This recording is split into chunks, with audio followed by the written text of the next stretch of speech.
අද වෙළඳ පොලේ බොහෝ දෙනා කරන්නේ එකම භාණ්ඩ හා සේවා අලෙවිකරණය. මොකද එතකොට කස්ටමර්ට තෝරා ගැනීම ගොඩක් තියෙනවා. එතකොට ඔබේ භාණ්ඩය පමණක් තෝරාගන්න කස්ටමර් තෝරගන්නේ ඇයි?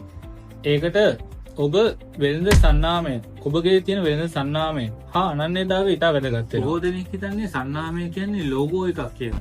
ඒ කියන්නේ බිස්නස් එකේ තියෙන ලෝගෝ එක මත පදනම් වුණා කියලා. නමුත් සන්නාමය කියන්නේ පාරිභෝගිකයාගේ තියෙන ප්‍රොඩක්ට් එක ගැන තියෙන විශ්වාසය, හැඟීම.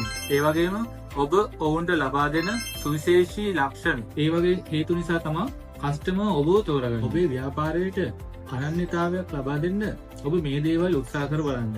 ඒ කියන්නේ ඔබේ තියෙන විශේෂත්වය අන් ප්‍රොඩක්ට් එක බලද්දී කස්ටමර්ට ඔබ දෙන ප්‍රොඩක්ට් වල විශේෂත්වයක් පෙන්වන්න.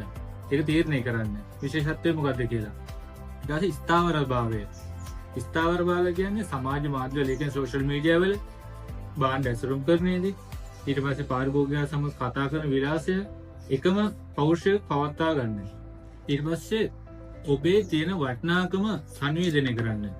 ඔබේ ව්‍යාපාරය දකින විට පාරිභෝගිකයා දැනෙන්නේ විශ්වාසයක්ද නැත්නම් සුඛෝභෝගී බවක්ද?